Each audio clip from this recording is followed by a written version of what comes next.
after attending a comedy show with friends and family. In 2007, Elon University graduate Kyle Fleischmann, known for his compassion and friendliness, vanished without a trace. Surveillance footage captured him leaving a bar and walking towards a nearby pizza shop, but his subsequent actions remain a mystery.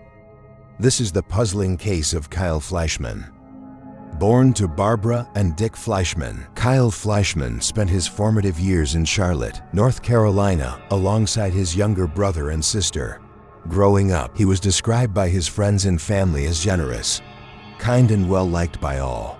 He attended Charlotte Catholic High School and graduated in 2002, embarked on his academic journey at Elon University, pursuing a degree in business administration. While in college, he held the peer-elected position of vice president in his fraternity, the Kappa Alpha Order. Despite his fraternal obligations, he still actively contributed to the Boys and Girls Club and the Special Olympics throughout his 4 years in university. After graduating from Elon in 2006, Kyle initially moved back into his parents' home in Charlotte, North Carolina. In 2007, he moved into a South Charlotte condo with 2 roommates and began working as a healthcare recruiter at Maxon Healthcare Services. Regarded as dependable, those who knew him say that, despite his many hours working, he always made time to enjoy life and his family to the fullest. An outgoing individual, Kyle had a wide and diverse circle of friends, but while social and charming with the ladies, those close to him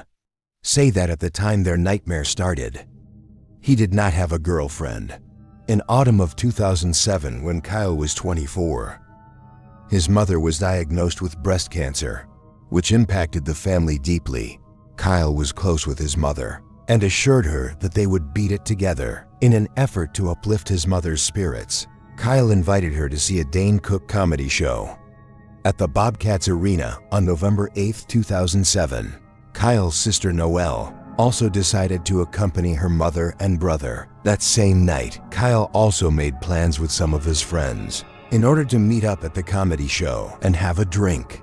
The November air was recalled as being particularly crisp and cold, with the nighttime temperatures reaching below 32 degrees Fahrenheit. On November 8, 2007, prior to the comedy show, Kyle and his friends gathered at the house of his best friend, Daniel Scagnelli, as they planned on drinking alcohol. They chose to call a taxi instead of driving their cars into the city to see the show. Kyle left his car at Daniel's house, and after having some drinks and food at a local bar, they headed to see Dane Cook's set. Kyle's mother and sister joined them at the show, and they all reportedly had a great time together.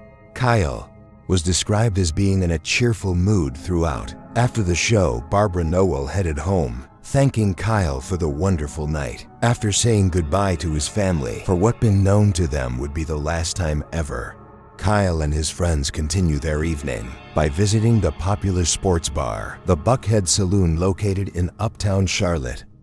Known for attracting a younger crowd, the bar was bustling as usual that Thursday night. Kyle's friends report that the evening was filled with rivalry. They drank, enjoyed conversations with friends, and mingled with new friends at the bustling bar. Throughout the night, Daniel, Kyle's friend, observed that he was never excessively intoxicated and that he appeared to be in high spirits. As the clock neared midnight, Kyle's companions bid their farewells and gradually departed, leaving him in the company of his best friend Daniel. When 1 a.m. arrived, Daniel decided it was time to call it a night and asked Kyle if he was coming along. However, Kyle expressed his desire to extend the evening a bit longer and to show Daniel that he would catch a cab later to retrieve his car. Little did Daniel know that this fleeting moment would be the last time that you would see his friend. That early morning, Daniel woke up to find a missed call from Kyle. Initially, he did not think much of the missed call, as Kyle did not leave a voicemail. He tried calling him back, but his phone went straight to his voicemail. Daniel says that he assumed Kyle did not pick up his call due to him being deep in slumber, still recovering from the night. However, as the morning unfolded, Daniel noticed Kyle's car was still parked in front of his residence. This was unlike his best friend, who historically had been the responsible one.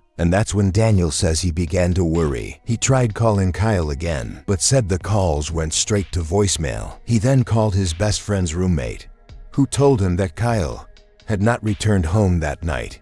At first, Daniel was hesitant to call Kyle's parents, as he did not want to worry them. Eventually, though, he contacted them thinking Kyle might be at their home.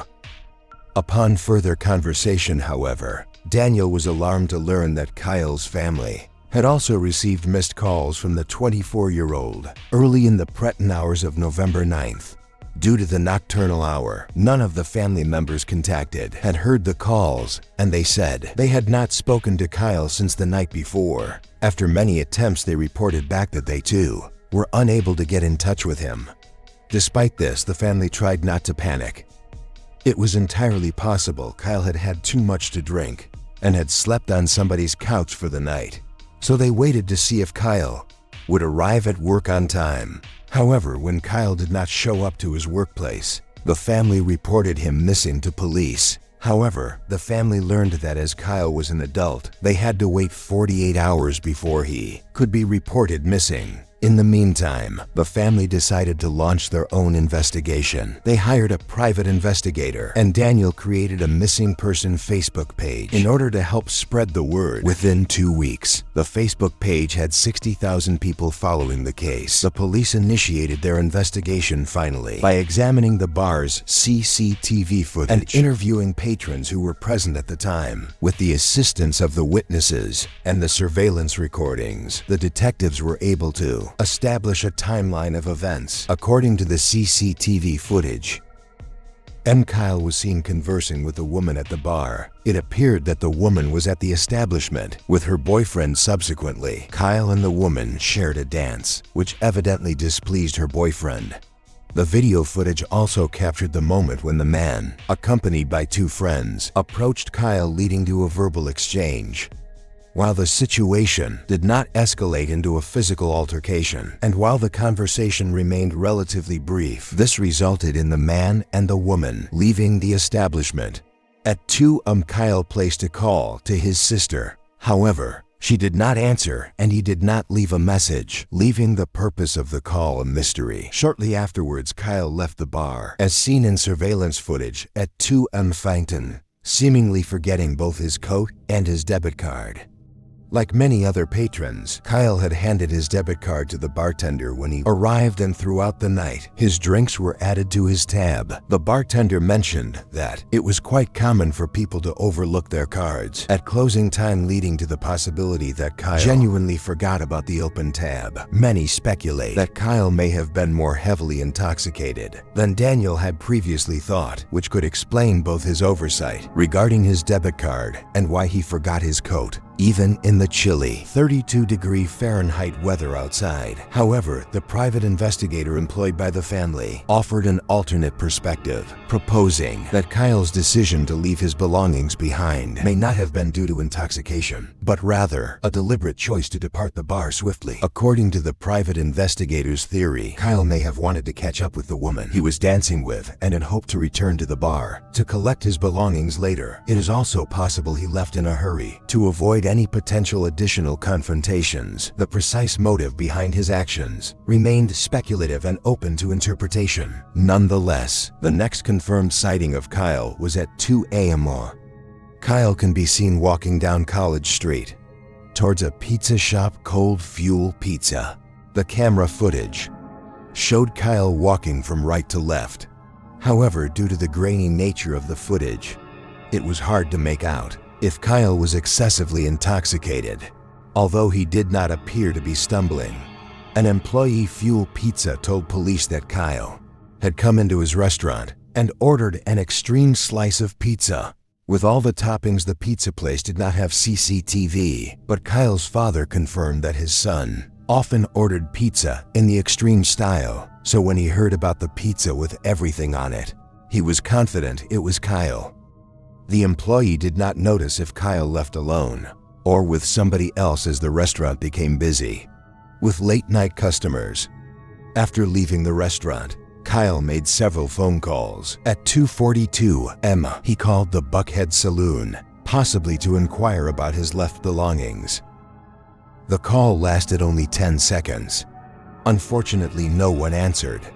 Kyle then proceeded to make 4 calls to his father's office, Phone between 2 a.m. and 2 a.m. This was strange, as Kyle would have known his father would not be in his office during those very early hours.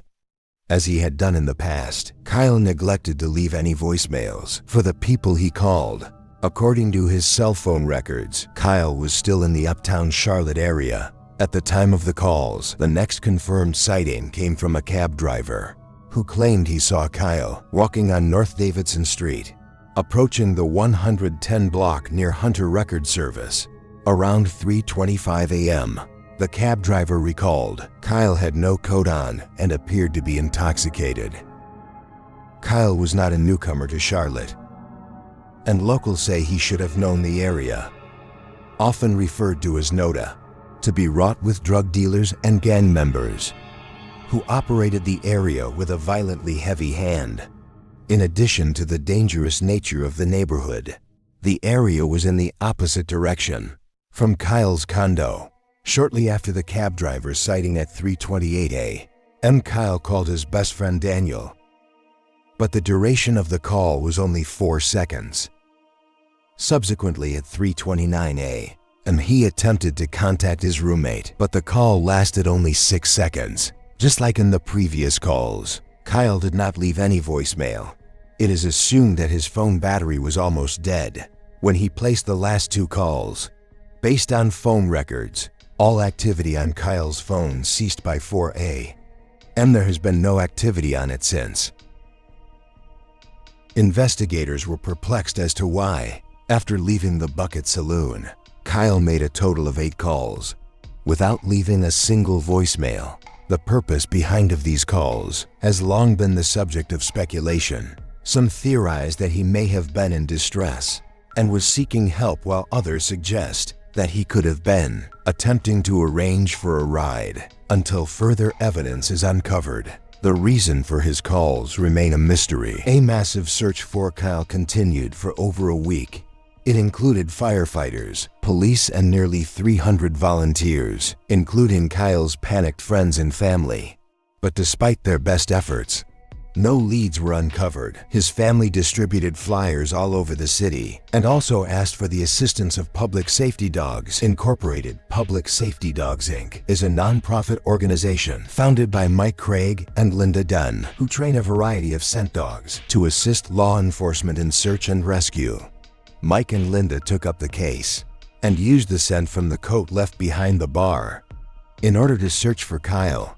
Using 2 separate dogs, they started chasing the scent from Kyle's last known whereabouts, Fuel Pizza. Both dogs quickly picked up a scent trail and headed towards College Street. The dogs continued to trace Kyle, scent in a wide loop, suggesting that Kyle had walked in a large circle, possibly to evade someone who he may have believed was following him. The central led them to North Davidson Street and eventually to a small bridge connecting to Cordelia Park, which is about 2 miles away from the Bucket Saloon. Cordelia Park, located in the Villa Heights neighborhood of North Charlotte, spans 24 acres and is a popular destination during the day. However, at night, the park attracts a rougher crowd, including drug dealers and gang members. Kyle's family is skeptical that he would have willingly gone to that area at night, considering the potential risk and danger. The handlers of the dogs, Mike and Linda, initially searched the park for Kyle, but they called off their search as it was evening, and they noticed several suspicious individuals. They resumed their search the following morning. The dogs picked up the scent from the park, leading them to a nearby construction site situated at 16th Street and North Davidson, just 200 yards away from Cordelia Park. Upon arriving at the construction site, Linda sensed what she could only describe as, quote, the scent of death, raising the possibility that that location might have been used to dispose of Kyle's body. The construction site was in the process of building a new apartment complex, and the dirt was freshly overturned. While there was a possibility that someone may have chosen the construction site to conceal a body, it was equally plausible that the scent originated from bodily fluids that did not belong to Kyle. While the scent dogs thoroughly searched the area, they were unable to discover any significant leads. Concerned, the authorities were summoned, and they brought in cadaver dogs, specifically trained not to detect the scent of a live person, but that of human remains.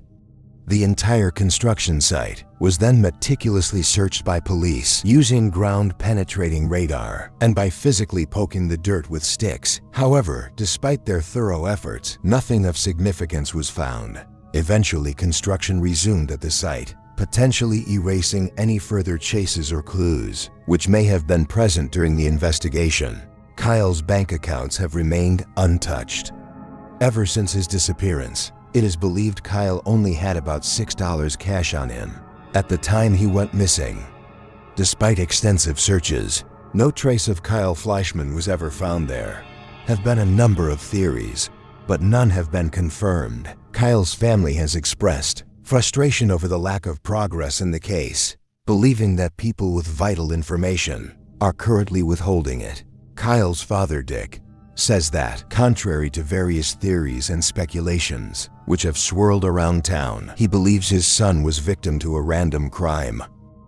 He postulates that his son was drunk and disoriented and may have wandered up North Davidson Street. In the middle of the night, he wonders if someone driving by spotted what seemed to be an easy target for a robbery, and if that person or group of people may have killed Kyle and dumped his body in what was then a construction site. At North Davidson and 16th Street, the family eventually left Charlotte in 2010 and moved to Hilton Head, South Carolina, and then to Florida, where they currently live. At the time of his disappearance, Kyle was 24 years old and stood at a height of 6 feet. He weighed approximately 180 pounds and had brown hair and green eyes. At the time, he was carrying his cell phone, wallet, and a set of keys. Kyle was not known to have any enemies,